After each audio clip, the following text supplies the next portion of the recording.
Então, boa noite a todos. Eu sou Heloísa Fleury, editora-chefe da Revista Brasileira de Psicodrama, que é a publicação oficial da Federação Brasileira de Psicodrama, a FEBRAP. Então, é com enorme satisfação que eu dou as boas-vindas aos autores. O psicodrama brasileiro valoriza produção científica, o desenvolvimento teórico e prático do psicodrama, e é um prazer enorme poder trocar com profissionais de outras culturas, outras tendências teóricas, para poder cada dia mais aprimorarmos o psicodrama contemporâneo. Então, é com enorme satisfação que recebemos os autores, e aqui está presente a Andréa Cláudia, que é presidente da FEBRAP, a Luísa de Oliveira, diretora suplente da FEBRAP, responsável por esse projeto, e a Luísa Barros, que é diretora de publicações, responsável pela Revista Brasileira de Psicodrama. Então, antes de iniciarmos, eu gostaria de passar a palavra à Andréa, presidente da FEBRAP. Boa noite. Então, é sempre um prazer participar dos eventos e saber que a gente, de alguma forma, contribui, né? Poder levar esses eventos para outros lugares, ter convidados de fora, né? Receber aqui pessoas, então, do Brasil todo e do México, em especial hoje, é uma alegria a gente poder conversar sobre psicodrama. Então, eu estou na presidência da Federação Brasileira de Psicodrama, porque me encanta esse trabalho, e ver que ele está cada vez mais cruzando barreiras, cruzando fronteiras, né, pelo trabalho da Heloísa, já há bastante tempo, e nessa gestão que eu estou, com a Luísa Barros, a Luísa de Oliveira, e a Leila, que teve deu esse empurrão para a Revista Viva, é a responsável por esse encontro vivo, né? Então, é uma alegria para a gente ver que isso segue e que a gente pode estar aqui junto, porque, claro que a gente gostaria que tivesse mais participantes aqui nesse momento ao vivo, mas a gente sabe que com a mudança agora da pandemia já mais tranquila, muita gente não está aqui neste horário, mas isso fica gravado, e é importante porque ele vai para outros lugares e a gente pode usar. Então, é um convite realmente para vocês também assistirem aos outros encontros e a gente poder estar sempre nesse momento de troca. O Despacito é difícil, porque falamos rápido, brinquei que vamos hablar em portunhol, pero é muito difícil. Mas me encanta esta troca. Graças pela participação de vocês. Obrigada, Andréa.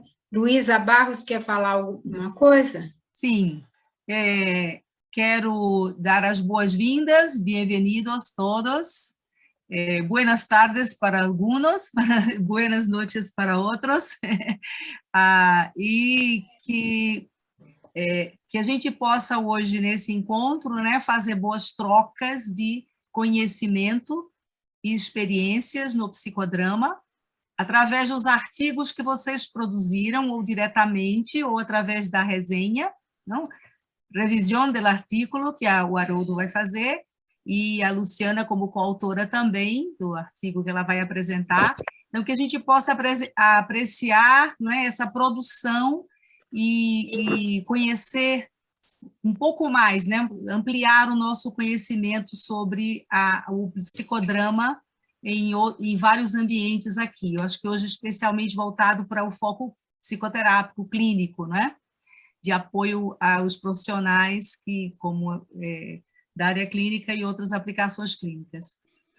Então, vamos nos comunicar aqui nessa telinha, nesse modo remoto, e também pelo chat, tá? Escrever algo se não compreende, vamos nos comunicar usando todas as possibilidades de facilitar esse contato hoje, tá? Fazer dele o melhor possível. Veja que nós já temos agora um pouco mais de pessoas aqui presentes, né? Sejam todos e todas bem-vindos. E vamos começar então, né, Leila? Sim. Antes de passar para Leila, Luísa de Oliveira quer dar uma palavrinha? Não? Sim, Não. sim. Sejam bem-vindos todos, vamos aproveitar e trocar experiências e conhecimentos e ver os artigos ao vivo, né? Que é bacana isso, ver os artigos ao vivo. Então, tá bom. E antes de passar para a Leila, só contar que a Revista Viva tem sido um projeto muito interessante, com o aumento da visibilidade dos artigos publicados. Hoje, a Revista Brasileira de Psicodrama está indexada no Cielo, e, com isso, cada dia mais visibilidade aos nossos artigos. Então, Leila, que foi a idealizadora desse projeto, eu passo, então, a palavra para você dirigir hoje o evento. Tchau. Tchau, honrada de estar aqui com vocês. E eu gostaria de dizer que a Revista Viva é um projeto experimental que estamos desenvolvendo há 2 anos. E, desde março, nós estamos trabalhando com 3 artigos para dar mais tempo dos participantes conhecerem o trabalho dos autores. E, como projeto experimental, são várias as variáveis que interferem. Por isso, nós trabalhamos em equipe de marketing, que também está presente nas nossas produções aqui. E o que eu queria dizer para vocês é que hoje o que nós estamos experimentando é mandar o post sem título, que o post ele sempre foi mandado com título. E não sabemos se esse fato interferiu no número de pessoas que aqui estão hoje, mas vamos verificar, viu? É a primeira vez que o post saiu sem título. Então, mas foram colocados os nomes dos artigos e o nome de todos os autores. Então, essa é uma variável que está acontecendo hoje. Bom, então vamos começar. Nós temos aí um tempo de até 15 minutos para os autores presentes estarem apresentando os artigos. O primeiro, segundo a gente consensou, vai ser o artigo que vai ser apresentado pela Luciana, que é coautora do Lucas, e você, por favor, Luciana, fala o nome completo de vocês. São nomes um pouco difíceis de eu pronunciar. Eu queria dizer que o nome do artigo é Masculinidades e Psicodrama, contribuições da técnica do desdobramento do eu. Esteja à vontade, Luciana. Leila, muito obrigada. Eu vou pedir para quem estiver responsável me colocar como co-host, por favor, porque eu fiz uma colinha para mim, como são muitas informações, em forma de PowerPoint. Então, se vocês puderem me deixar de co-host da reunião para eu conseguir... eu não sei se eu consigo... eu já consigo, né? Então tá, peraí, eu acho que eu consigo sem ser o co-host, tudo certo, peraí. Então eu vou... boa noite a todos, obrigada pelo convite. Deixa eu explicar primeiro que eu sou a orientadora do Lucas. Né, o Lucas está terminando o doutorado dele, então, para quem já fez pós-graduação, acho que entende a correria na qual ele está. Então, ele pediu desculpas, mas disse que era inviável assumir mais esse compromisso na reta final do doutorado. Então, resolvi vir aqui apresentar o artigo que foi concebido a partir do trabalho da monografia dele de nível 1. Deixa eu começar aqui a minha apresentação, aí fica mais fácil. Seu nome é Luciana Eu vou dizer o nome dos dois. O meu nome é Luciana Moskowitz-Kirschbaumer e o Lucas se chama Lucas Schweitzer. São nomes aqui mais comuns aqui no sul do país. Então, esses nomes alemães e polacos que temos para cá. Vamos lá, vocês estão vendo a minha apresentação? Sim, em modo PPT. Só coloca não na em tela modo cheia, por apresentação. favor. Ficou a tela cheia? Ótimo, está Deu agora. certo. Que bom. Então, vamos lá, né? O Lucas é o autor principal, como eu falei, e como orientadora da monografia dele, resolvemos, então, escrever aí a 4 mãos um trabalho para divulgar o que ele fez. Né, como eu falei, esse é um trabalho apresentado para obtenção do título de psicodramatista nível 1, na escola Viver Mais Psicologia, que fica em Santa Catarina. Nós usamos, né, como método da pesquisa dele uma pesquisação. O Lucas atendeu alguns homens em psicodrama bipessoal. Todos esses homens que foram atendidos tinham queixas relacionadas à masculinidade deles, né, ao papel deles de homem na nossa sociedade.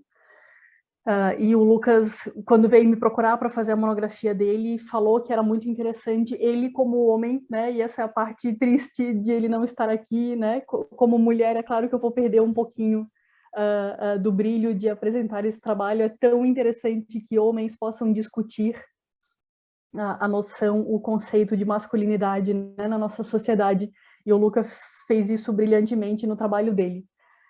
Então, ele se deu conta que ele tinha vários pacientes homens e vários pacientes cujas queixas tinham muito a ver com esse papel social, essas conservas culturais relacionadas a ser homem na sociedade. Aí o Lucas fez um compilado, né, dos atendimentos dele, e ele percebeu que para alguns atendimentos ele utilizou muito a técnica do desdobramento do eu, né, que o Vitor Dias, até o Fonseca, a própria a Rosa descreveu algumas vezes na bibliografia. Ele disse assim: o que tu achas de a gente juntar os dois? Acho que daria uma boa monografia. Eu achei a ideia fenomenal, sensacional. Então, a monografia do Lucas tem a descrição de 3 casos que ele dirigiu, né, e esses atendimentos clínicos. Para o artigo, é claro, né, pelo tamanho do artigo, a gente precisou escolher apenas um caso, que é o que eu vou apresentar aqui hoje para vocês. Então, vamos falar um pouquinho, né, da masculinidade da nossa sociedade. Deixa eu tirar aqui da frente. Nós temos, né, vários paradigmas históricos ou sociais que vão definir atributos do masculino. Enquanto o Lucas estava pesquisando, né, nós nos deparamos com um termo que tem sido usado cada vez mais, que é de masculinidade tóxica.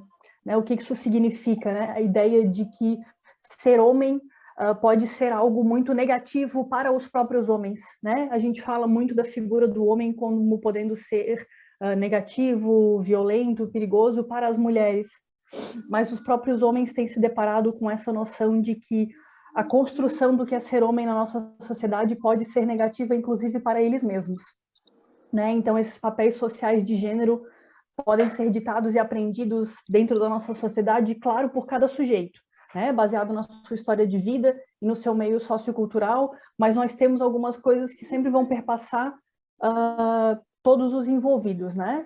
Estou participando de uma reunião, tá? Bom, vou esperar aqui. O debate de aspectos das relações de gênero, né, para a gente foi muito relevante pela emergência, né, do ingresso das mulheres na vida pública, do próprio movimento feminista, né, que num primeiro momento vai olhar apenas para as mulheres, vai trazer esses questionamentos acerca do papel da mulher na sociedade, de como a noção de mulher e as conservas culturais sobre ser mulher se constituem, só que efetivamente isso vai fazendo os homens também colocarem o holofote sobre eles mesmos e fazendo eles pensarem um pouco mais sobre seus próprios papéis. Né, não só de quem eles são por estarem junto com essas mulheres, né, se a gente for pensar só em relações heterossexuais, mas pensando no papel total, né, de homem em nossa sociedade. Então, a gente produz aí significativas alterações nos códigos e modelos comportamentais dessas relações de gênero na nossa sociedade. Quando a gente pensa em masculinidade e psicodrama, o Adair discute, né, o trajeto da construção da identidade masculina a partir do psicodrama e ressalta como as conservas culturais vão definindo esses parâmetros de conduta. Né? Para ele, essas transformações nas conservas culturais têm levado a uma crise na masculinidade. Né? E o Bustos maravilhosamente vai escrever o Manual do Homem Moderno, que é um livro muito interessante. Agora já tem alguns anos que foi lançado, mas para a gente, né, lemos para esse trabalho e consideramos ele muito, muito atual ainda, demarcando, né, essas influências históricas, sociais, religiosas e mitológicas do que é ser homem, né? E o autor afirma que ao homem é endereçada essa capacidade de ser líder, provedor, decidido, ousado, destemido e fundamentalmente potente. Muito bonita a frase, só que ao mesmo tempo, que peso absurdo que essa frase traz a todos os homens envolvidos. Que lugar difícil e complicado ser esse homem potente, provedor e decidido o tempo todo de suas vidas. Onde que a gente encaixa nessa frase um pouco de sensibilidade, de tristeza, de dificuldade, de buscar ajuda? Né? De acordo com Bustos e com tudo que a gente foi lendo sobre masculinidade, não havia espaço para reflexões maiores, para lidar com emoções difíceis e complicadas. E ao mesmo tempo, essa capacidade, essa potência, esse lugar destemido é o que define o valor do homem como ser humano. Né? Então, essas duas coisas ficam muito contraditórias quando a gente pensa numa psicoterapia para esses homens nesse contexto social. Eles não podem se mostrar frágeis, não podem lidar com as próprias emoções, né, para serem homens de valor, e ao mesmo tempo, obviamente, estão inundados de um monte dessas emoções, de um monte de dúvidas, de um monte de coisas importantes nos seus papéis de homens. Falando um pouquinho mais da técnica do desdobramento do eu, Rodrigues, Fonseca e Dias já descreveram e utilizaram essa técnica, né? Ela consiste em encontrar esses vários eus ou selfies do protagonista, cada um representando uma parte do indivíduo que deseja, que busca coisas diferentes, por vezes antagônicas, né? E a técnica permite que esses eus possam ser entrevistados, que conversem, que discutam, que dialoguem entre si, para encontrar uma resposta mais espontânea e criativa para aquela determinada situação que o protagonista possa trazer, né, para dentro do psicodrama. Esses eus, sendo entrevistados, né, trazem mais informações a respeito da opinião do indivíduo sobre determinada situação. Muitas vezes, ao falar de uma parte sua, né, de um eu seu, ao ser desdobrado, dividido, o protagonista tem mais liberdade do que se ele estivesse dando uma opinião que fosse inteiramente sua. Né? Então, quando a gente divide o meu eu que deseja casar, o meu eu que deseja ficar solteiro, né? O meu eu que deseja assumir esse trabalho, o meu eu que deseja estudar um pouco mais, que a gente desdobre essas partes e possa dar voz a desejos, a vontades maiores do protagonista, que por vezes são dificultadas quando a gente está só na fala, né? Está só apresentando as ideias fora da dramatização. Então, né, falando dos participantes dessa pesquisa, né, a escolha dos participantes do estudo foi realizada de uma forma não aleatória, né? Então o Lucas escolheu dentro dos pacientes que ele já tinha no consultório particular dele, alguns pacientes que se encaixariam nesses critérios, né? Um homem adulto que concordasse com a participação voluntária na pesquisa, inserido num processo de psicoterapia e, claro, dentro desse processo de psicoterapia, que ele pudesse identificar elementos relacionados à temática desse estudo, né? A temática da masculinidade. O participante que a gente trouxe para apresentar no artigo, nós demos o nome fictício de Paulo. O Paulo tem, então, 35 anos, né, à época do estudo. Ele é casado, trabalha como gerente do supermercado, ele tem um ensino superior como escolaridade, e ele havia começado o processo com o Lucas há 3 semanas, quando ele descreveu a sessão, né, que está no artigo.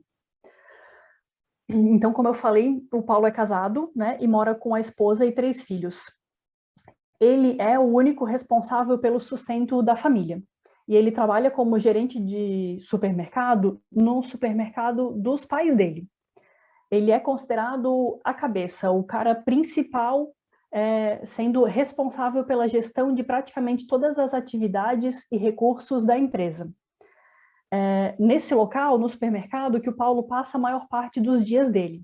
Ele relata que sempre trabalhou muito para sustentar a família e ajudar os pais, né, que são donos do negócio. Desde muito jovem, ele começou a trabalhar no mercado, desde antes de completar a maioridade.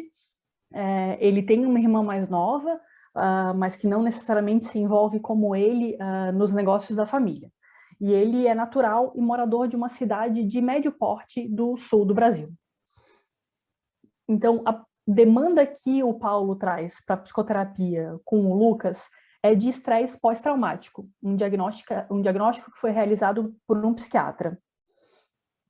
Nas sessões são trabalhadas questões relacionadas a um acidente de carro que o Paulo sofreu há 4 meses.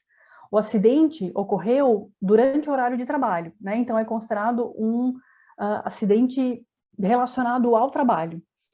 O que traz uma grande complicação, porque se a gente fosse pensar nas leis trabalhistas brasileiras, né, o Paulo teria bastante ajuda, teria talvez até que entrar com um processo contra a empresa por estar em horário de trabalho. Só que o problema de o Paulo entrar com um processo contra a empresa é que a empresa é dos pais dele, né? Então ele fica ali numa grande contradição de se vendo prejudicado por tudo que aconteceu com o acidente de carro, mas ao mesmo tempo não querendo prejudicar os pais e nem prejudicar o próprio sustento, né? Porque ele sabe que se algo de ruim acontecer com o supermercado, algo de ruim acontecer com essa empresa da família, ele também fica sem o único sustento da família, né? Já que a esposa é dona de casa e não tem nenhuma renda, não tinha nenhuma renda para ajudar no sustento dele, dela e dos 3 filhos.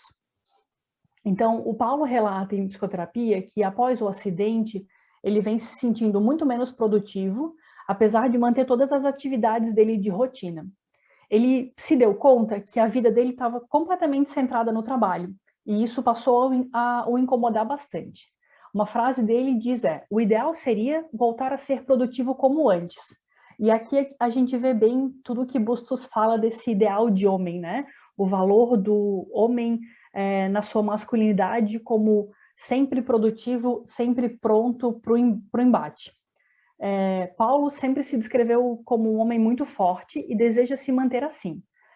Só que ele está com dificuldade de retomar as coisas como elas eram. Ele observa cada vez mais sintomas de ansiedade dentro do seu trabalho e tem um receio crescente de não dar conta das suas obrigações. Na fala do paciente, o Lucas conseguiu observar um conflito entre as versões do Paulo antes do acidente e as versões do presente, né, pós o acidente. E ele se deu conta que a situação poderia ser considerada essa divisão interna, né, quando ocorre 2 ou mais forças conflitantes dentro do mundo interno do indivíduo, e aí é onde ele encontra uma brecha bem interessante para utilizar a técnica do desdobramento do eu.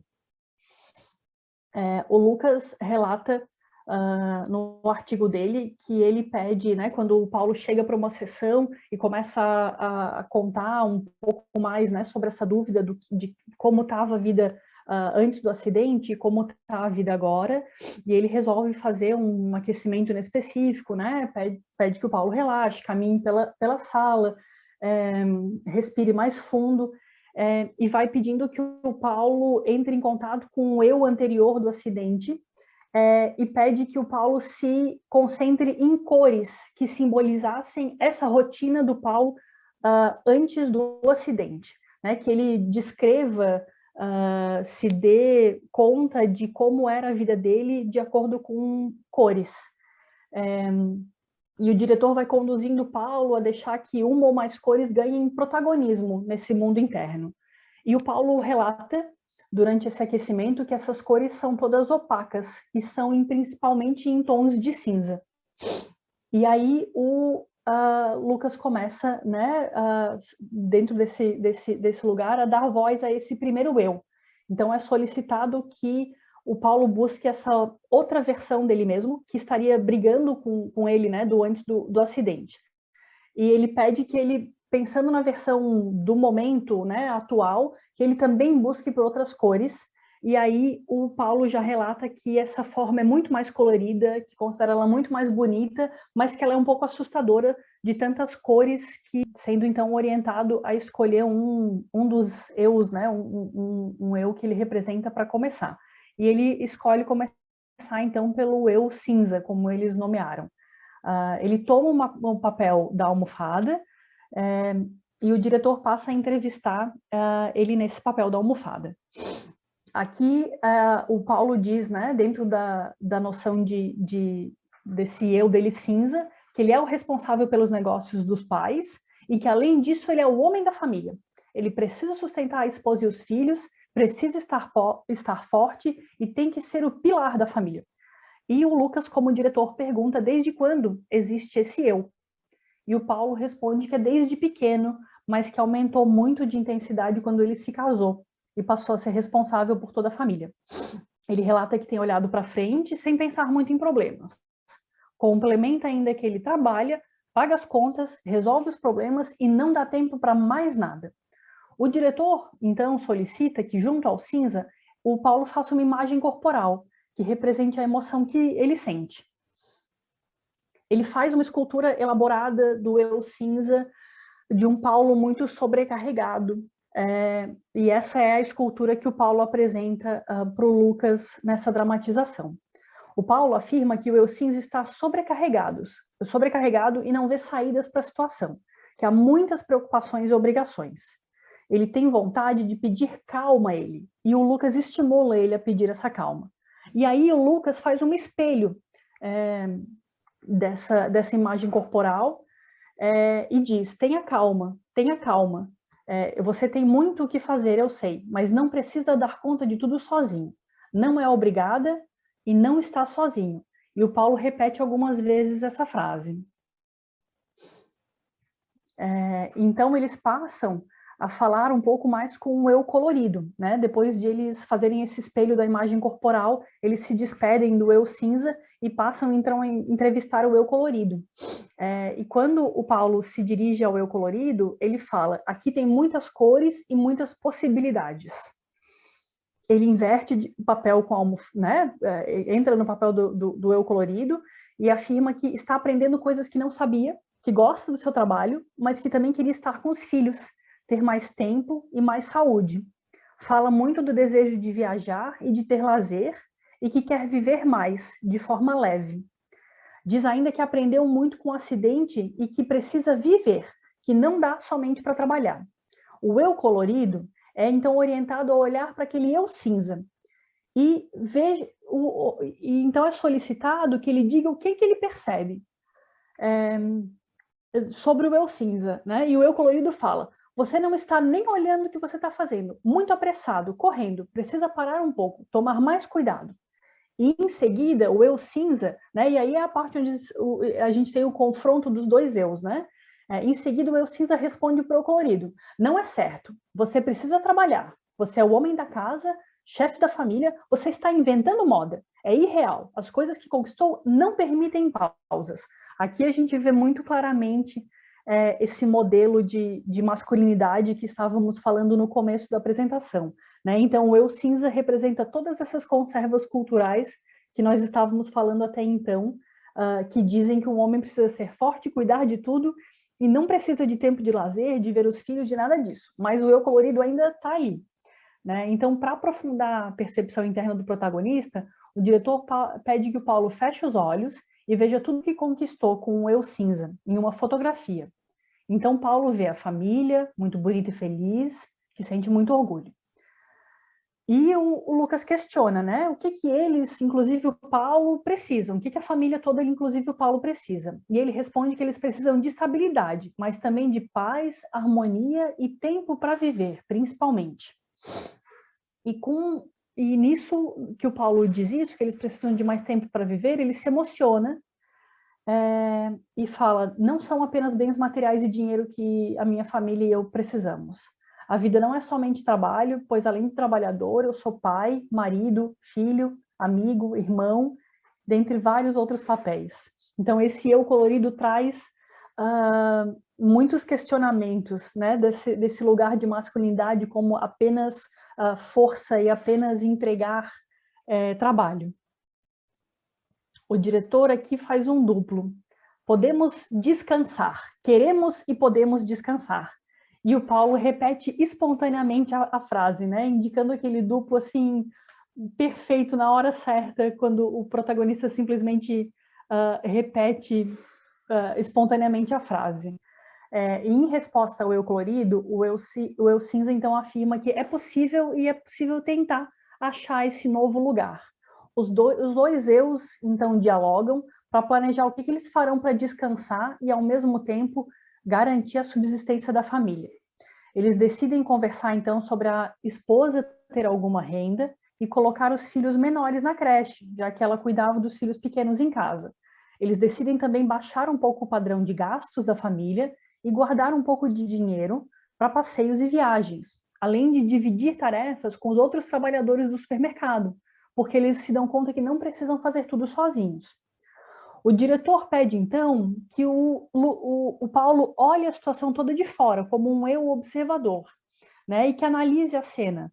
E o Paulo relata que chegou a uma conclusão. De olhos fechados, vendo essa cena toda, é indicado que ele cria um personagem que represente essa conclusão. E o Paulo afirma que esse personagem tem várias cores, só que elas não são mais assustadoras, porque também tem cinza nelas. Ele vê esse novo personagem cheio de cores e adicionado da cor cinza como um eu possível. Aqui a gente pode observar uma saída espontânea e criativa, né, para um conflito exposto ao longo da dramatização, como uma resposta nova a uma situação antiga, por meio, então, do psicodrama bipessoal. Pensando nos desdobramentos... Luciana, por favor, eu tenho só mais um vai slidezinho. encerrando. Isso, é o último slide. Na sessão seguinte, né, quando o Paulo chega, ele relata que conversou com a esposa, discutiu esses sentimentos todos, essa sobrecarga, e eles, de fato, efetivaram algumas alterações na rotina do casal. Eles planejaram ficar mais tempo juntos, diminuir a carga de trabalho e realizar algumas atividades de esporte e lazer. O Paulo também contou que pretendia ter uma conversa com os pais a respeito da organização das tarefas do mercado e da família. Aqui a ideia é que a gente possa ver essa saída criativa, né, colocada em prática dentro das ações do cotidiano, promovendo saúde mental para o paciente. Esses sintomas de estresse e ansiedade passaram a diminuir no Paulo a partir do trabalho dele com o Lucas. É isso que eu tenho para apresentar do artigo, então. Excelente, muito obrigada. Vamos agora você, Haroldo. Haroldo, você pode se apresentar e dizer o nome da sua resenha?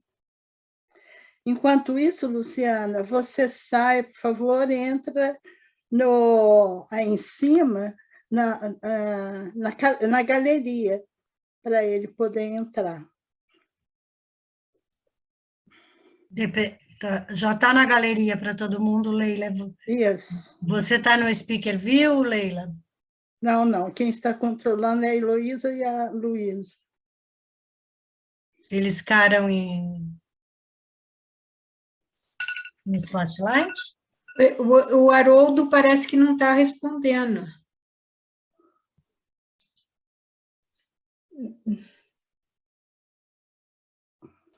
Chegou. Oi. Conseguiram? Sim. Tá aqui, pronto. Maravilha. Eu vou compartilhar com vocês um PowerPoint. Eu fiz uma resenha do artigo que é do Christopher Sandel, mas também é de um colega dele. Vocês conseguem ver? Sim. Sim. Então, o nome do artigo deles é Psicoterapia de Grupo, com foco na reabilitação e retorno ao trabalho após esgotamento. Esgotamento, eles querem dizer burnout. Então, na verdade, é um ensaio sobre a efetividade de uma psicoterapia de grupo feito com pessoas que tiveram burnout. Deixa eu passar aqui para o lado.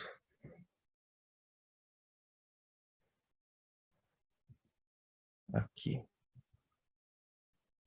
Bom, então é importante a gente tecer uma pequena introdução sobre o tema da pesquisa em psicoterapia baseada em evidências, porque no Brasil a nossa realidade é um pouco diferente, né?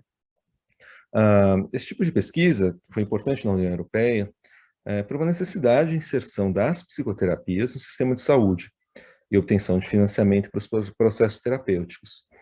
Então, as pesquisas sofreram ensaios como o de duplo cego, de linha de base e outros tipos de desenho de pesquisa que a gente vai mencionar um pouquinho mais para frente, porque, na verdade, o sistema de seguridade social que bancava os processos terapêuticos em muitos países. Então, por exemplo, na Suíça se ganha 150 francos suíços por sessão, né? E com o encaminhamento do psiquiatra, quem paga isso é o governo suíço para o psicoterapeuta, né? O sistema de seguridade social. E outros países também é igual, quer seja do próprio governo ou de uma seguradora privada, ou uma empresa, né? Então, o Christopher Sandel, ele e o colega dele, eles construíram uma intervenção com parceria com as empresas de seguridade social, de seguridade. Então, fizeram a construção de evidências sobre a efetividade dessa psicoterapia, né? Aqui. Eu passei direto para os resultados, porque, na verdade, os resultados foram muito expressivos. Ele conseguiu produzir resultados a partir de um seguinte método. Primeiro, ele vê quantas pessoas trabalhavam antes da intervenção e quantas pessoas trabalhavam depois da intervenção. Então, a gente chama isso de linha de base, né? A linha de base, então, a comparação foi estar trabalhando, né? Então, aqui a gente pode já começar a entender um pouco como que esse desenho vai construindo a própria intervenção que eles propõem, né? Então, a intervenção aumentou de 14% daqueles que trabalhavam apenas meio período a 73%, que era 41% em período integral, 9% 3/4 e 23% meio período. A proporção dos participantes que trabalhavam. Então, foi um aumento expressivo, de 14% para 73%. Esse é um estudo de efetividade, ou seja, que compara a intervenção dentro dela mesma. Então, ela não vai ter em conta fatores que são externos a ela, que possivelmente também são afetados por isso, como, por exemplo, o ambiente de trabalho, as condições de trabalho, que tem a ver e tudo mais. Então, seria interessante também, em estudos futuros, uma comparação dos resultados com intervenções diferentes, que seria um desenho de eficácia, né? Ou seja, psicoterapias psicodinâmicas, medicamentos, meditação, né? Complementando com esse tipo de desenho. Então, apresentando os resultados primeiro, fazendo essa pequena licença para já ir ao ponto, né? O estudo deles trata da efetividade de uma metodologia grupal que foi nomeada por Sandel de FGT, Focused Group Therapy, que é terapia grupal focada, né? E o principal objetivo é validar esse desenho de terapia grupal através de estudos de casos com paciente burnout. Esse tipo de estudo, ele está dentro de um contexto de departamento de psicologia clínica e organizacional na Universidade de Estocolmo, que é onde o Sandel trabalha, né? E apesar de ser um estudo clínico, ele está dentro de um departamento que fala sobre o trabalho. Então, é interessante notar essas intersecções que estão ali presentes, né? Ele não está exatamente no departamento de psicologia clínica clássico, né? Ele está dentro de um departamento voltado especificamente para o trabalho. Então, como foi feito o estudo deles, né? Foram convidados 22 trabalhadores, entre eles profissionais de saúde, professores de pré-escola, entre 24 e 62 anos. A média de idade foi 45, mais ou menos. 70% foram mulheres, e eles foram divididos em 3 grupos, de 7 a 8 pessoas, que estavam de licença médica por um período de 6 meses a 2 anos. E o recrutamento foi feito pelas seguradoras. Então, as empresas que pagavam o prêmio deles pela licença de trabalho, né, que indicaram essas pessoas. E todos expressaram querer se sentir melhor e mudar de situação. Então, a nossa resenha ela tem um viés crítico também, né, de poder ampliar um pouco o contexto dessas questões, né? Então, a gente já questiona um pouco qual o impacto, na verdade, dessa expressão de querer se sentir melhor dentro do próprio processo da intervenção. Será que é um requisito, né? Será que não querer se sentir melhor mudaria o resultado ou o aumento dessa linha de base, né? Qual que é a influência disso, né? Ficou pouco claro, mas parece que tem alguma influência. Uma questão muito interessante da intervenção foi esse duplo contrato, em que o terapeuta fica entre o contrato com os participantes e com as seguradoras, né? E além disso, também tinha contato com o local de trabalho desses participantes da intervenção. Então, o terapeuta, na verdade, tinha 3 pessoas a quem ele tinha que prestar contas, né? O próprio participante da intervenção, 2, a seguradora, que estava financiando tudo isso, e o local de trabalho, que queria saber se ele ia retornar ou não para o local de trabalho, né? Apesar de ter sido feito muito claro de que tinha um sigilo e não foi informado o conteúdo das sessões para ninguém, e de que o local de trabalho dos participantes não necessariamente ia receber de volta esses trabalhadores, a escolha de para onde eles iriam voltar era deles, né? Não se discute muito o impacto dessa condição social da Suécia na elaboração de um desenho de intervenção. Porque, na verdade, além do trabalho de psicoterapeuta, o terapeuta adquire também uma tarefa de mediação nessa relação de trabalho entre o empregado e o empregador. Então, ele acumula um tipo de papel dentro desse contexto que tem na Suécia, né? E seria interessante muito mais saber um pouco sobre esse contexto, o impacto que ele tem. Até porque o burnout foi reconhecido pelos estudantes de 2022 como uma doença ocupacional. Ou seja, ela é determinada por condições de trabalho. Tem um fenômeno como ocupacional, chama a atenção para a necessidade de considerar as condições de trabalho na produção de sofrimento dos trabalhadores e na prevenção de condições associadas com a precariedade dessas condições. Ou seja, é muito mais ligado ao ambiente de trabalho, ao estresse, ao modo que se faz a produção, né, do que a uma questão individual. E nesse momento também, eu acho que fica um pouco eclipsado dentro do artigo, um pouco qual a contribuição da intervenção para a mudança desse contexto organizacional. Acho que também pela própria definição de burnout utilizada, né, ela acaba considerando muito mais a força de vontade, o foco e a mudança e a superação do próprio trabalhador para mudar a sua condição, né, do que explicar quais são as mudanças de condição que definitivamente foram feitas. Agora, é muito interessante porque os trabalhadores, eles acabaram relatando que eles tiveram uma mudança muito importante dentro do seu... Me fugiu a cabeça agora. Dentro do que eles faziam no trabalho, né? Então, de repente, esse tipo de mudança, de estar mais motivado, de acordo com seus interesses, com as suas aptidões, será que seria ela, de fato, o foco determinante para eles poderem retornar ao trabalho? Eles estarem mais adequados, né? Eles estarem mais... a questão da ergonomia, né? Será que ela seria um pouco mais interessante ser focalizada? Talvez seja um assunto para um futuro estudo, porque aí mostra que essa intervenção, de fato, consegue mudar não só o contexto deles, mas também mudar eles de contexto, né? Fazer uma reflexão em torno das escolhas profissionais e que levaram eles a esse trabalho que acarretou no burnout. E, de repente, essa reflexão possa ajudar eles a superar essa condição de um outro modo, né?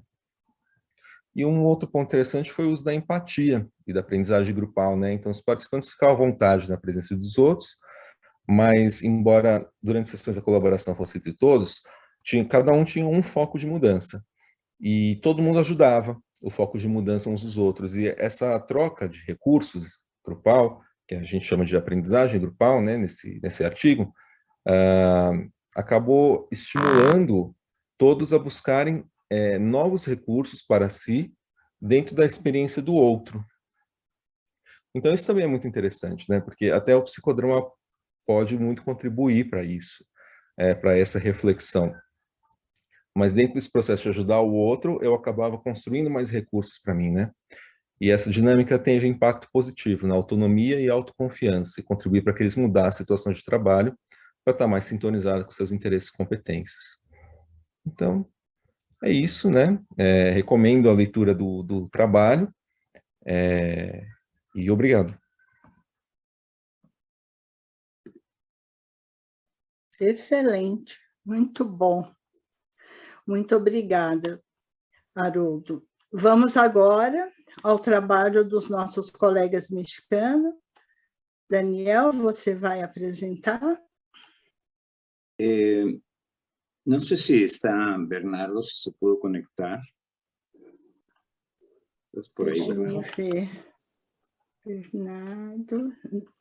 Não está aparecendo aqui. Não está, não chegou. Ok, muy bien. Bueno. Si quieres, está Enoch, Andrés. Enoch está.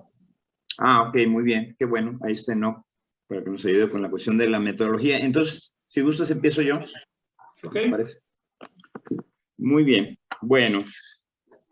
Entonces, como dijeron, ¿no?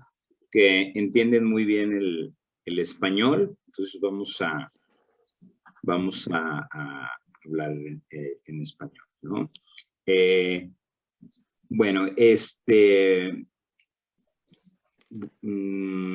voy a hablar un poquito de lo que correspondía al doctor Bernardo Robles, ¿no? Somos amigos personales desde que éramos estudiantes de medicina, y esta participación de utilizar un recurso como el psicodrama para ayudar, mejorar la salud mental del personal de un hospital COVID, apareció casi como de broma, ¿no? De brincadera, ¿no? Resulta que yo me entero que los trabajadores de ese hospital habían hecho una protesta donde bloquearon una avenida, una calle importante, y entonces yo vi la nota en el periódico, y bromeando con Bernardo se la reenvié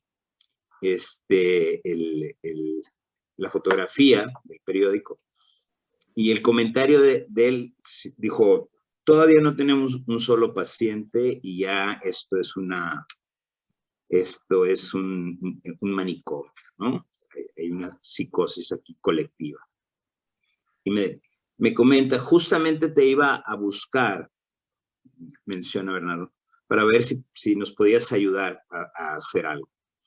Y bueno, yo tenía poco tiempo que ya estaba realizando un trabajo de apoyo para los equipos de salud en otro hospital COVID, ¿sí?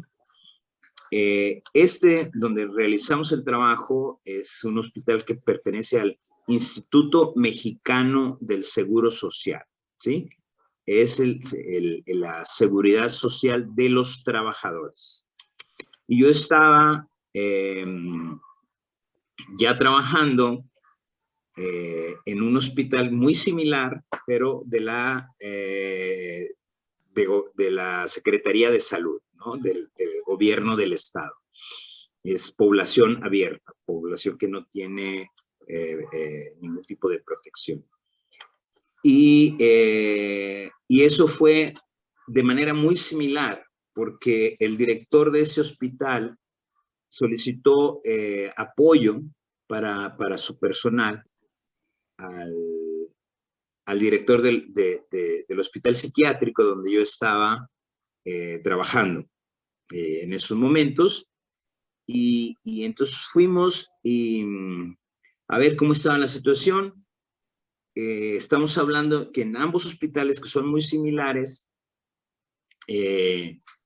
aún no había un solo paciente COVID, ¿sí?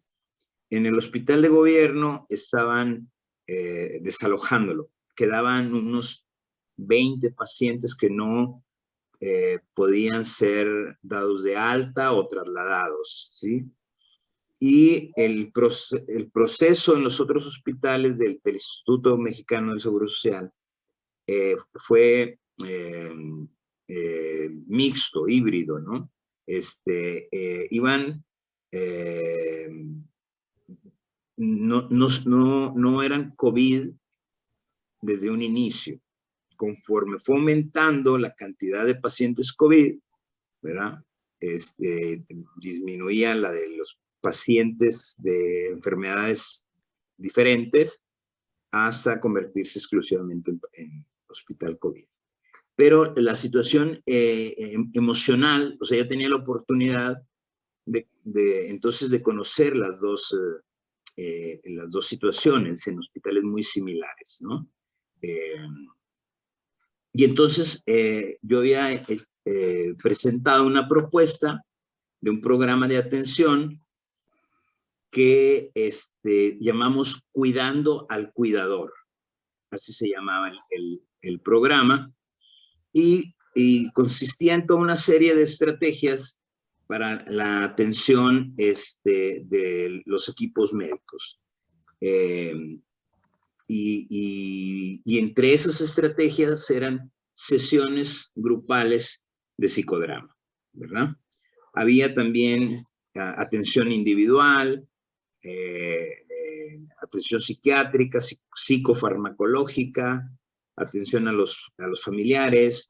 Realizamos algunas intervenciones con los equipos directivos, ¿no?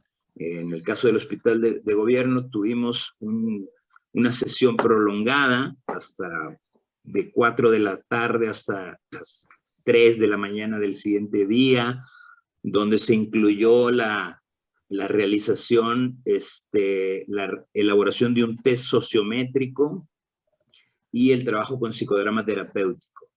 ¿Sí? Estamos hablando de el director, la subdirectora, todos los jefes de servicio, ¿no? Entonces, era amplio esto que estábamos haciendo, y entonces, cuando aparece esta coincidencia, pues ofrecimos esta propuesta. Pero necesitamos que alguien la realizara, ¿no? Ahí es donde aparece Daniel, que había coincidido con el doctor Bernardo, se conocían de otro hospital, ¿no? Donde él trabajaba en el área de cirugía y Daniel en el área de psicología, ¿sí? Y entonces Daniel empezó a liderar la parte aplicativa, ¿no? Junto con otros psicólogas, ¿verdad? Que él que estuvimos, bueno, ahí entrenando, ¿verdad? Y de alguna manera supervisando. Entonces, eso fue como apareció la necesidad, ¿no? De decir, bueno, tenemos que hacer, para empezar, una intervención grupal, ¿verdad? Y algo rápido, efectivo, y entonces, pues, ¿qué cosa mejor que el psicodrama, ¿no? Entonces, así fue como nació la idea y el proyecto, ¿no? Y ahorita Daniel por ahí tiene unas diapositivas por donde describe así brevemente lo que se hizo. Si quieres, Daniel, continuar. Antes de continuar, les pido que me tengan un poquito de paciencia, porque mi portugués es malo, nulo en realidad. Entonces, voy a tratar de explicarlo lo más rápido que se pueda. ¿Ok? Permítanme un segundo, por favor.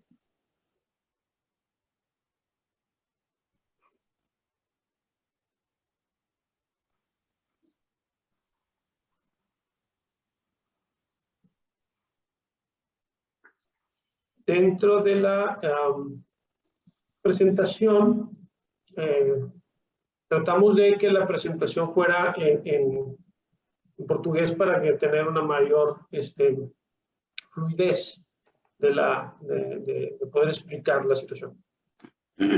Originalmente, la idea no era hacer una investigación.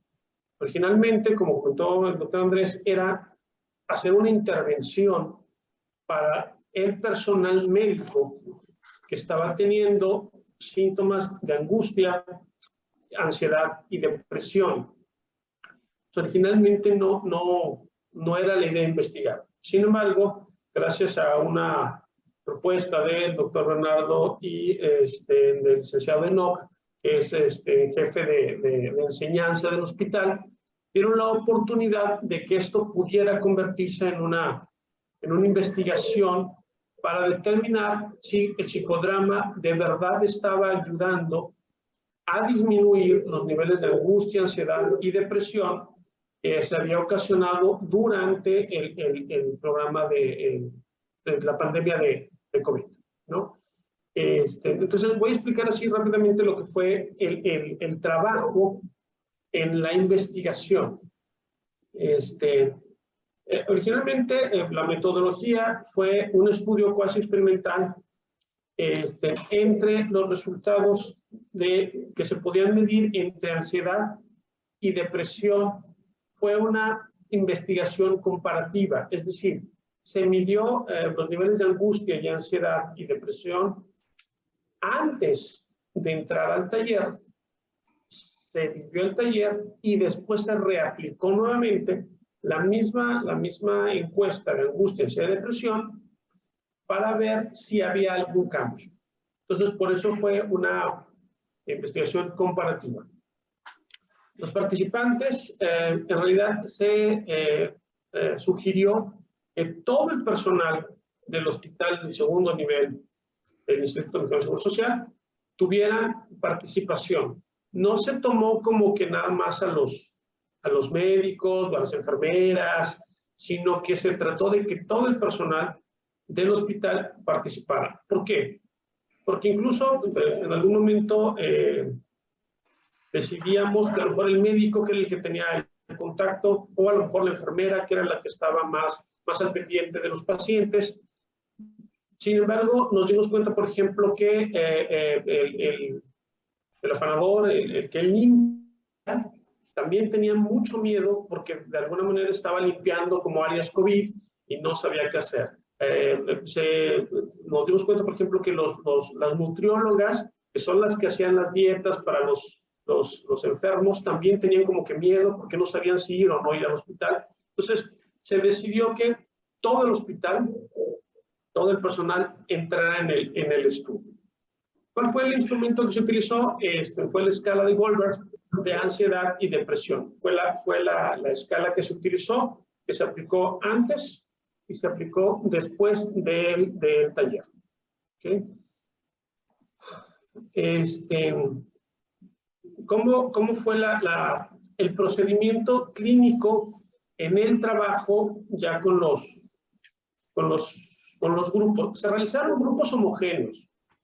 Se realizaron grupos heterogéneos. Es decir, entraban médicos, entraban enfermeras, entraba mantenimiento, entraba nutriólogas, entraban trabajadores sociales.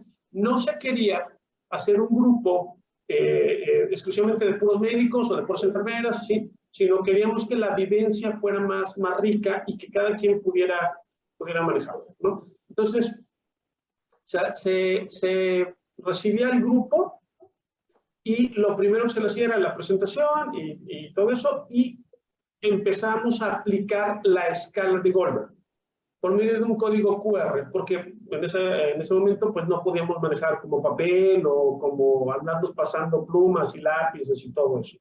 Entonces se crea un código QR que se escaneaba por medio de los celulares y ahí empezaba la encuesta. Ellos iban contestando, terminaban de contestar y la encuesta se iba a una base de datos. ¿Sí? Después empezaba la sesión psicodramática. Es decir, ya empezaba todo el taller, que constaba aproximadamente eran como 4 horas y media. ¿Sí?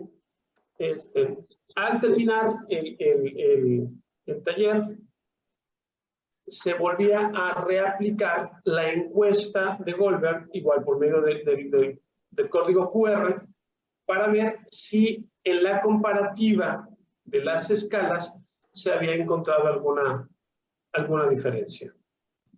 En la cuestión del psicodrama, el taller constaba de, como todos ustedes deben saber, de los 3 momentos, ¿no? Se empezaba con un caldeamiento, ¿sí? El caldeamiento constaba de 3 a 4 dinámicas: el movimiento, integración grupal, el manejo de sentimientos, y se empezaba como a caldear. En el segundo momento, que era la acción, lo que se le pedía al grupo es que, por medio de un método de relajación, trajera a su mente una escena o una situación que le recordara un evento con el COVID. Después se les pedía que todavía trajeran eso en la mente. Más adelante empezábamos a hacer grupos dependiendo de los participantes, pero eran como entre 15 y 16, se hacían pequeños grupos entre 5 y 6 participantes. Después de ahí se les pedía que se platicaran entre ellos todas las vivencias que habían tenido, y que a partir de todas las vivencias eligieran, ¿sí?, de cada una de las vivencias elementos que les llamaran la atención y que crearan una historia nueva, que crearan una historia que tuviera todos los elementos de las situaciones que habían pasado. Después se les pedía que esa historia la montaran en una escena, ¿sí?, y que la presentaran en una presentación como de teatro. Pues cada equipo llegaba y presentaba su obra, y después hacíamos lo que se conoce en el teatro espontáneo como cambiar la escena, ¿no?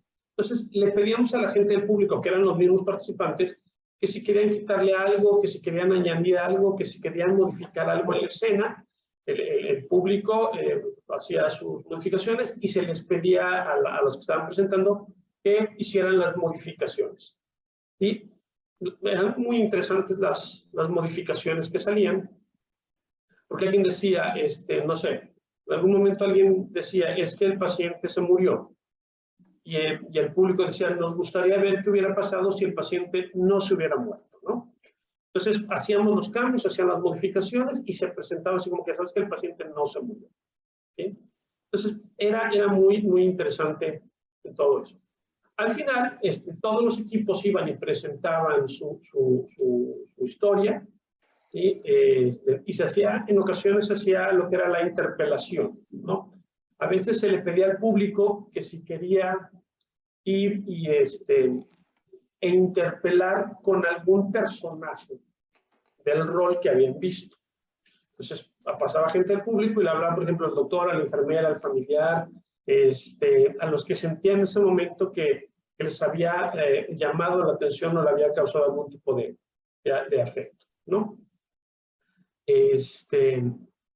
Y ya en el tercer momento se hacía el cierre, se hacía el compartir, todos expresaban lo que habían vivido, expresaban que se sentían más tranquilos, que se daban cuenta que, por ejemplo, decían los médicos, es que en ocasiones no nos dábamos cuenta nosotros de estar inmersos, o sea, tan inmersos en el trabajo, que las enfermeras también estaban asustadas, ¿no? O, por ejemplo, que la gente de mantenimiento también estaba asustado.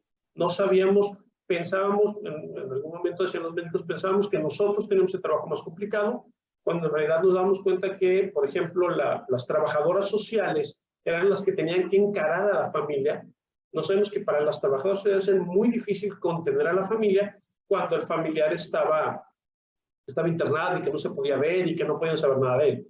Entonces, todo ese compartir después de ver todas las escenas enriquecía mucho al manejo grupal, ¿no? Y creemos que fue una parte muy importante del manejo. ¿Cuáles fueron los temas que nos llamaron más la atención? Los temas que salieron mucho, especialmente el miedo.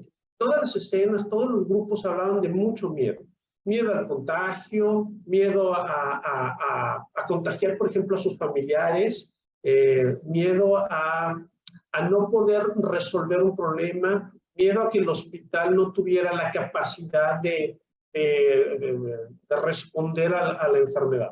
Entonces, las escenas más importantes eran de mucho miedo. Igualmente era el miedo a la muerte.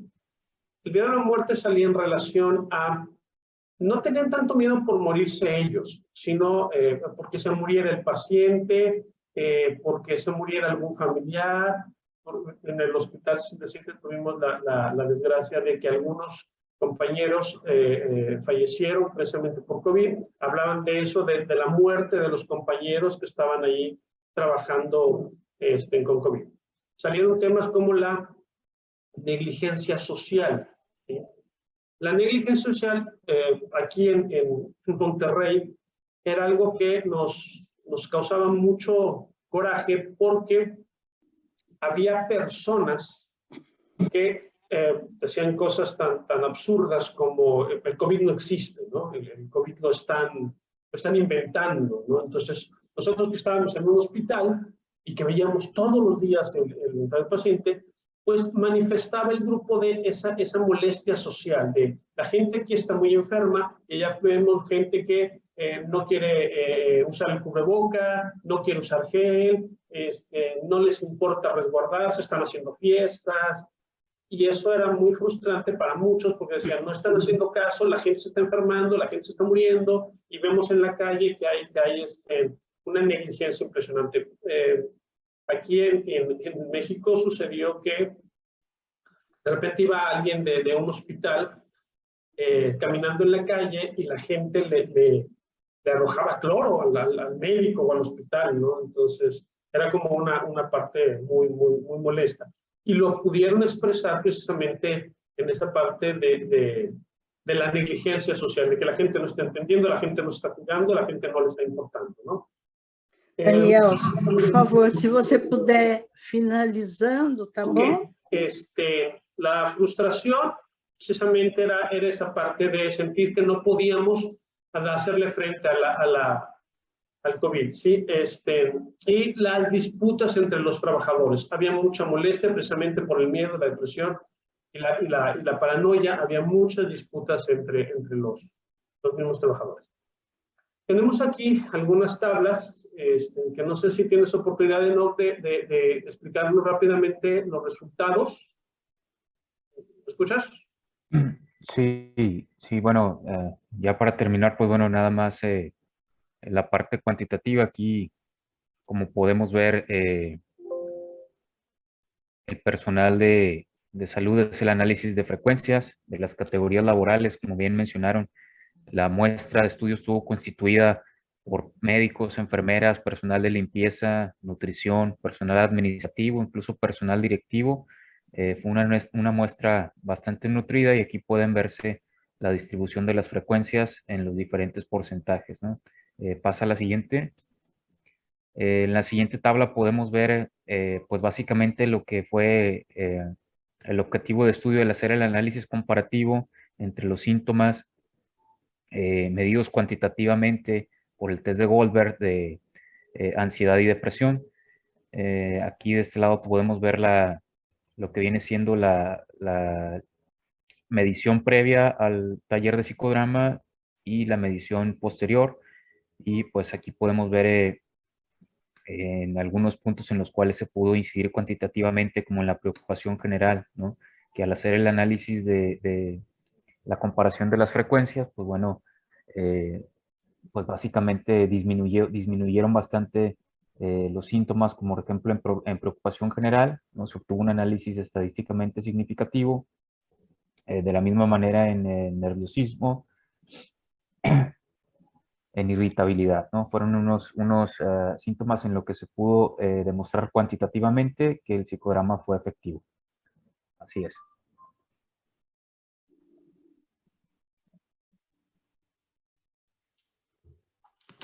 Tenemos otros síntomas también, y de igual manera en los cuales se pudo incidir, sentirse con poca energía, mejoró bastante. Y aquí podemos ver, pues, algunos otros fueron, y perder el interés por las cosas fue otro de los síntomas también en los cuales se pudo incidir aquí, como podemos ver en el resultado estadístico, ¿no? Entonces, en ese sentido, pues, en la parte cuantitativa estadística, pues también se pudo demostrar que en algunos signos y síntomas de ansiedad y depresión pudo disminuirse, ¿no? Como podemos observarlo según las respuestas de los participantes. Muchas gracias. Obrigada a vocês, viu? Foi muito bom. E é interessante a gente poder ver 3 trabalhos totalmente diferentes, mas que têm pontos em comum. Então, eu vou solicitar agora para vocês irem para os subgrupos aleatórios, porque eles têm muitas questões em comum. E aí, a ideia é que, ao invés de ficar 20 minutos, vocês vão ficar 15 minutos em função do tempo que foi se excedendo, e nós vamos terminar às 20 horas. O que vocês vão conversar no grupo? Vocês vão tirar dúvidas sobre o que os autores colocaram, sobre os trabalhos, e vão trazer os elementos que chamaram a atenção e trouxeram uma história nova, certo? Em cada um dos trabalhos. Elementos que chamaram a atenção de vocês, participantes, e trouxeram uma história nova. No grupo que vocês forem sorteados aí, porque vocês vão aleatoriamente para os subgrupos, que são 3. Por favor, dá para tirar a imagem? Fala, Heloísa. Não, eu ia pedir exatamente para tirar a tela. Tá? É o Andrés que está com a tela ou o Daniel? Eu acho que é o Daniel, não é, Daniel? Daniel. Daniel, você... Por favor, tira a tela.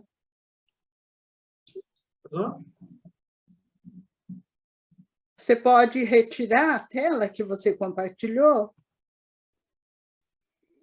Si puedes dejar de compartir tu pantalla, Daniel. Isso. Sim, eu já consegui tirar. Luísa, você que vai dividir nas salas ou eu? Pode dividir. Divida. Tá, então eu vou fazer uma divisão aleatória. Isso. Mas seria importante que os autores mexicanos ficassem juntos, ou vocês querem participar dos outros trabalhos? Vocês é quem sabe. Eu acho mais difícil dividir. Eu vou fazer aleatório. Aleatório todo mundo, tudo bem? Se coincidir dos mexicanos ficarem juntos, vocês se apoiam aí. Senão, vocês vão conhecer melhor os outros trabalhos também. Vamos encontrar um aleatório com um autor em cada grupo, né? Isso, cada um vai ficar com um autor. Subgrupo, vão ter 3 subgrupos, um com cada autor. Tudo bem, Luciana? Tá, então eu vou precisar eu vou dividir aleatoriamente e depois eu vou mudar, se caso não esteja assim, tá bom? Tá bom. Então vamos lá. 3 grupos. Leila, Elô. Eu estou entendendo que são 3 autores do artigo dos nossos companheiros mexicanos, né? Então, eles 3 vão estar num grupo. Não necessariamente. Não, eu já estou conseguindo ver aqui. Então, eles estão 3 mais uma pessoa, porque são 4 em cada grupo. Então, eu vou mudar. Eu gostaria de saber, porque o André fez assim com a cabeça, que gostaria de estar em outro grupo. Não, estou o Daniel. Pode? E o Sim. Daniel, tudo bem ir para outro grupo, caso você não saia dos mexicanos? Sí, que sí. Então vamos, vai todo mundo, Heloísa. Então, Vai todo mundo. os três vão estar Leila, juntos. só um é momento, isso? gente. Olha, só um pouquinho para o Andrés traduzir para o Daniel, Leila, se ele compreendeu a proposta. Sí, Tá. Daniel, dice que si no tienes problema de que no estemos los tres mexicanos juntos en el subgrupo, que tú puedas quedar a lo mejor con otro subgrupo que brasileños.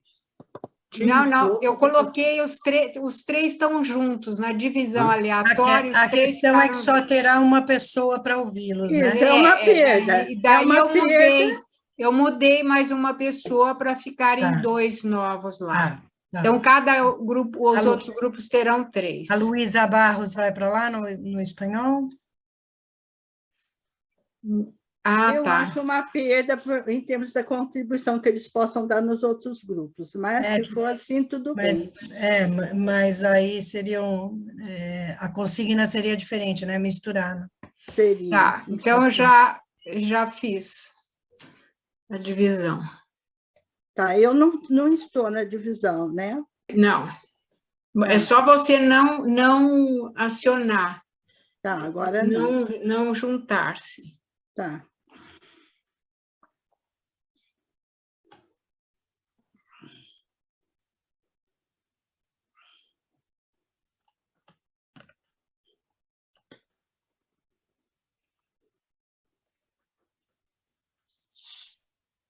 Sim. Já estão todos nas salas? Estão. A Luísa de Oliveira não está. Acho que é porque eu sou o host, eu não vou. Eles não me mandam de jeito nenhum. Você quer ir? Bom, não tem jeito de eu te mandar também. Não. Agora, então, para você quer ir, ficar... Heloísa? Não quero também. Então, mesmo porque não tem eu também. Então, é o seguinte, Leila, na sala 1, tem 5 pessoas que são... deixa eu interromper aqui um minutinho. Eu já fechei. As salas. Tudo bem com vocês aí, gente? Tudo. 10 segundos para fechar. Tá.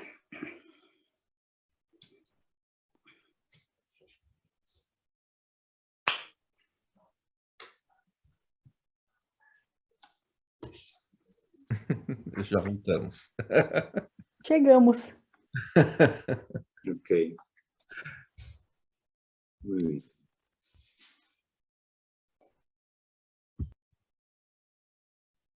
Todo mundo voltou?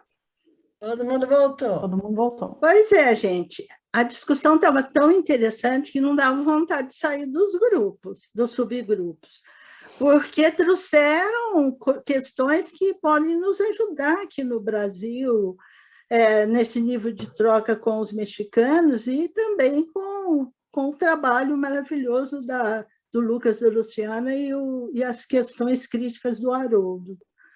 Então, o que a gente faz agora, hein? Me deveria ficar 15 minutos, nós ficamos meia hora, vocês acreditam? Isso nunca aconteceu.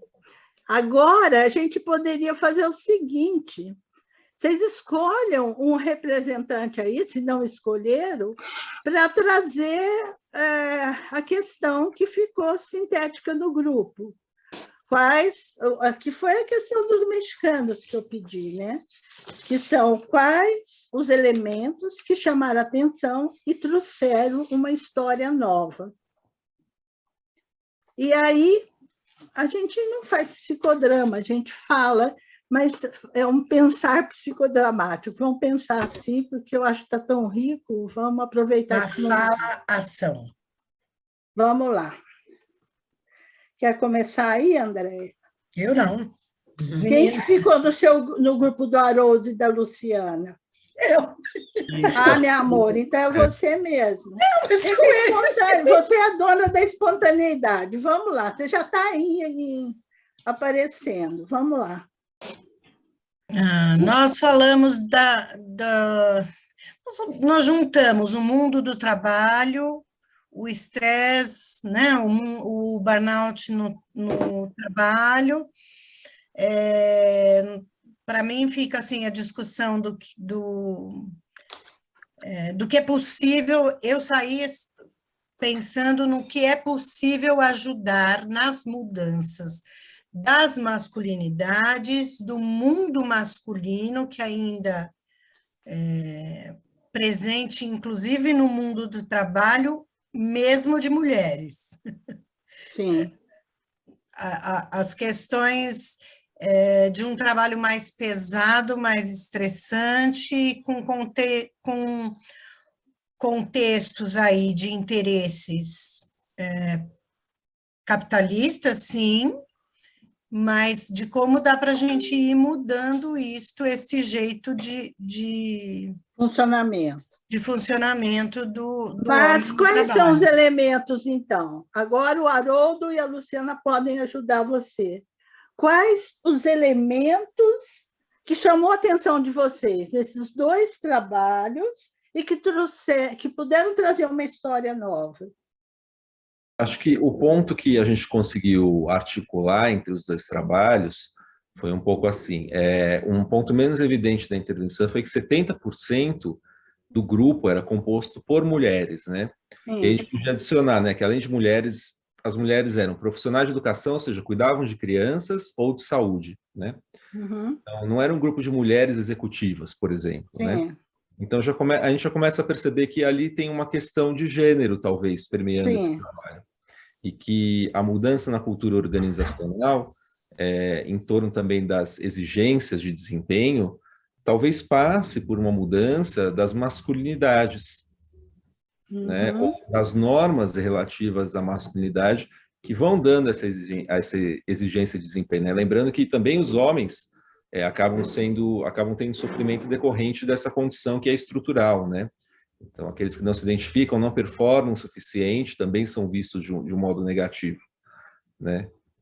Não sei o que a Luciana quer complementar. Teria mudança na força da masculinidade, Luciana? E dos instrumentos é o prolongamento do eu? Eu acho que eu só complementaria o que o Haroldo disse, Leila, pensando que o trabalho sempre foi considerado um sofrimento, né? E o masculino sempre foi considerado algo que trazia sofrimento aos outros. Uhum. E a gente está dando um novo olhar para essas coisas, né? Esse trabalho que possivelmente não precisa mais ser tão sofrido, e esses homens que, ao invés de olharem só o sofrimento que eles causam ao redor deles, que eles olhem o sofrimento interno que eles podem, né, que a condição deles pode trazer. Então, é muito esse lugar, né, do que, né, a conserva cultural sempre trouxe como o trabalho causa sofrimento, né, ou essa condição masculina causa sofrimento, e a gente poder dar um novo olhar para essas coisas. E tem diferença entre o trabalho ser em grupo ou ser individual? E agora? Gostaríamos de mais trabalhos para saber dizer qual a diferença, né? No caso do Sandel, a homogeneidade do grupo, do fato de que todos partilhavam estar em burnout, estarem de licença médica por burnout, para ele ajudou todo mundo a se sentir à vontade, se identificar uns com os outros e poder achar recursos para ajudar. Então, essa homogeneidade para ele foi positiva, né? O que é interessante, que muitas vezes a gente considera essa questão dentro do psicodrama e tende a favorecer a heterogeneidade, porque a gente gosta da diversidade, das diferenças, e isso enriquece o grupo, né? Então, é interessante ver por esse lado também de uma outra intervenção, né? Uhum. Perfeito. E fica a proposta, Leila, de juntar esses homens, né, para discutir a sua masculinidade, o que ela traz. O que ela traz de diferente, o que acrescenta em termos de história, né? Ótimo, muito bom, garotos. Vamos lá agora, o grupo do Andrés e Salomão e Daniel e as pessoas que estavam juntos, né? Aí, quais os elementos que puderam chamar a atenção na construção de uma nova história, no trabalho de vocês? O que vocês discutiram sobre isso? Não lhe entendi, desculpe-me. ¿cuáles son las cosas que más llamaron la atención? ¿No? ¿Qué elementos que pueden servir como para crear una nueva historia? Obrigada. Ok, yo creo que la parte que llamó mucho la atención era el poder revivir nuevamente las situaciones que habían sido muy conflictivas para ellos.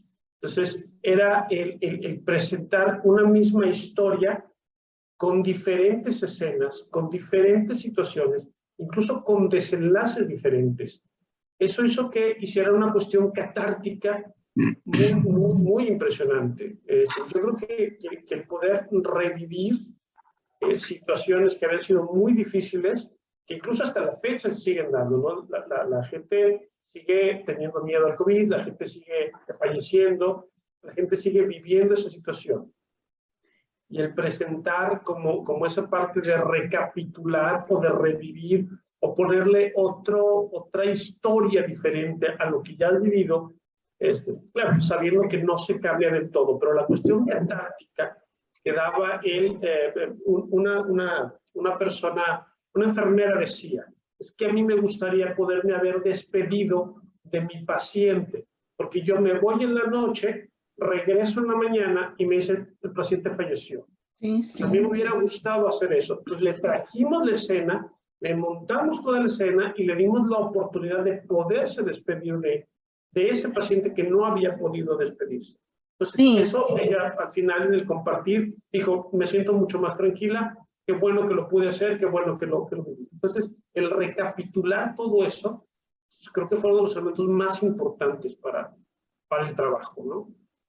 O procedimento ajudou, primeiro subgrupos para trazer as cenas e depois o compartilhar da experiência pelo teatro espontâneo. Sim, claro. Facilitou buscar o movimento para a nova história? Sim.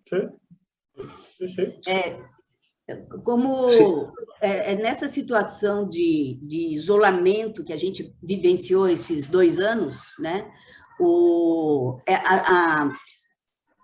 E o estresse do trabalhador e dentro da questão da saúde, né? Eu vi que a gente viu que o desdobramento, a técnica do desdobramento do eu permite criar novos personagens que vão se ajudar mutuamente dentro de cada indivíduo, né? Então, isso para responder a pergunta se funciona mais em grupo ou isoladamente. Eu acredito que para a experiência médica, né, ou para a experiência da dor, naquela situação meio de isolamento que a família está, que a dor é tanta que a gente não consegue compartilhar, né, porque a gente tem que conter a dor até para que ela não contagie outras pessoas. A técnica do desdobramento do eu, para mim, foi maravilhosa, uma grande descoberta hoje que a gente tem que usar nos hospitais e com os trabalhadores de saúde também, né? Sim. Então... E ela pode ser usada no grupo, onde as diferentes cenas são representadas por diferentes eus. Exatamente. E aí você traz, então, um resultado mais coletivo, né? Como o Moreno trabalhava. E outra coisa, assim, bem importante é a questão da métrica, né? Porque as pesquisas, normalmente, são qualitativas. E na saúde é muito valorizado a quantificação dos dados, né? E esse, para mim, esse foi a grande, né? Foi o grande passo à frente, né? E o fato da gente eles terem realizado essa pesquisa nesse contexto de guerra, nossa, promete muito nesses novos tempos, né? De utilidade, realmente, porque a gente tem métrica, é um trabalho de curta duração, né? A métrica se realiza imediatamente no pré e pós-intervenção. Então, assim, eu achei uma ferramenta maravilhosa e que tem a ver com, né? Eu acho que os 3 trabalhos estão integrados, né? Nessa solução para a problemática desses novos tempos, né? Gostei muito de ver. E um olhar crítico, né? por detrás desses métodos, né, Nazira? Exato. Sí, yo quiero hacer un comentario. Para mí uno de los elementos, ¿no?, que hace pensar en lo que más me llamó la atención es precisamente que la pandemia puso en evidencia nuestra falta de recursos, ¿no? Puso en evidencia a los sistemas de salud, a nuestra vulnerabilidad, ¿no? Como profesionales, como seres humanos, etc. Pero me parece que también nos puso en evidencia o nos retó, ¿no? Eso fue bueno, porque fue un reto a nuestra creatividad. Y dices, qué bueno que conozco el psicodrama, que puedo utilizar el psicodrama, ¿verdad? Porque nos insistían que no fuéramos, que lo manejáramos virtual, que se manejaran por llamadas telefónicas, y nosotros insistimos en ir adentro de los hospitales, ¿no? Y vimos toda esa riqueza del psicodrama.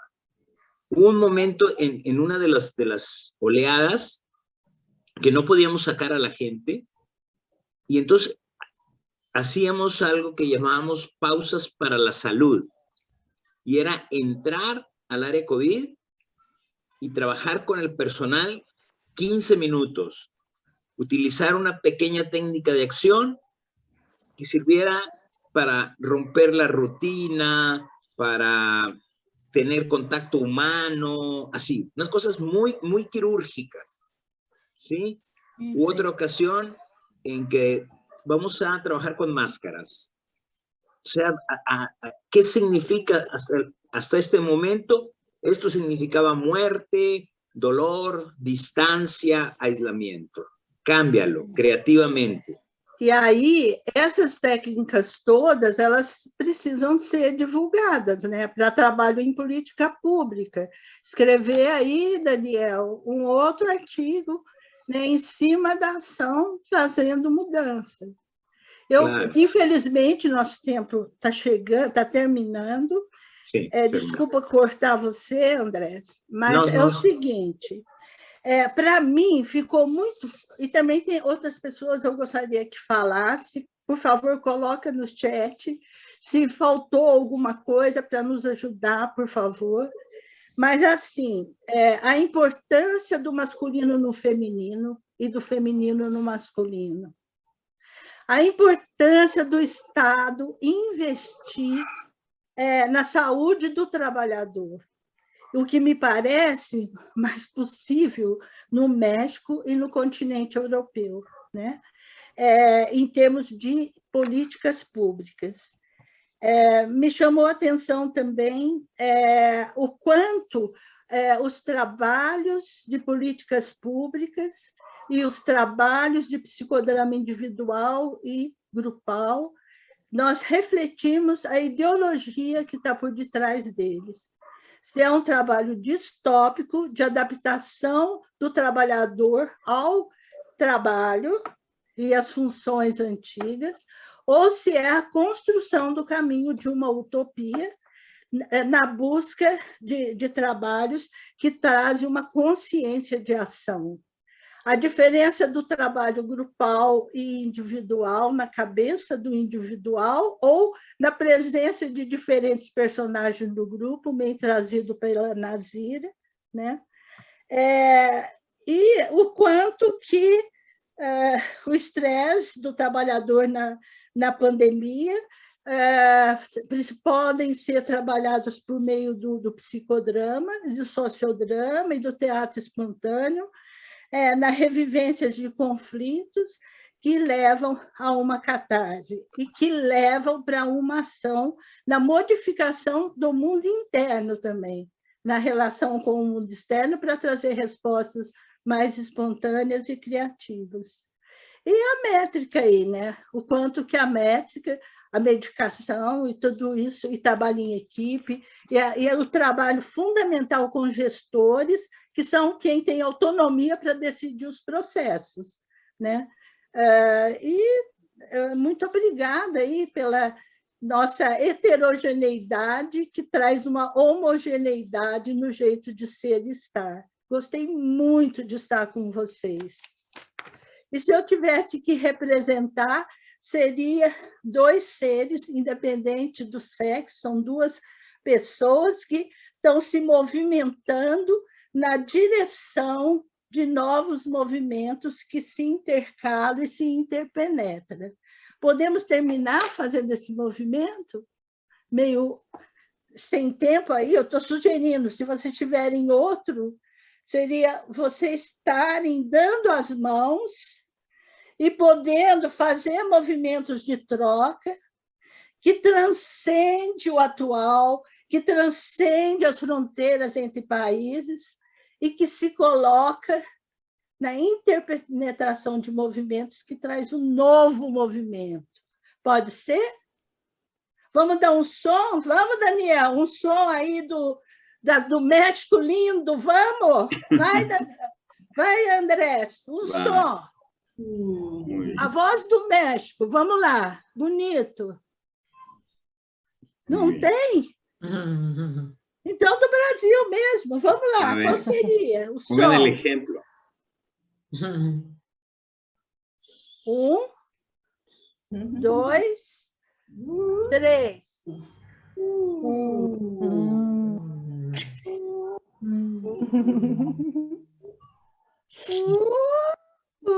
Acho que do Brasil é uma risada.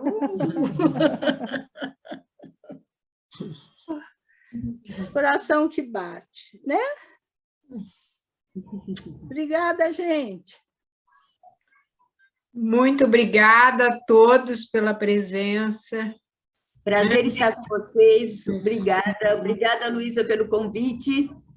Foi um prazer. Boa noite a todos. Boa noite a todos. Muito obrigada. Azira. Graças. Gente, para mim o bom é que eu percebi em cada pessoa, em cada movimento aqui, o olhar para a transformação. Hoje a gente está nesse mundo para transformar ele num mundo melhor. Eu acho que cada um, dentro da sua possibilidade, trouxe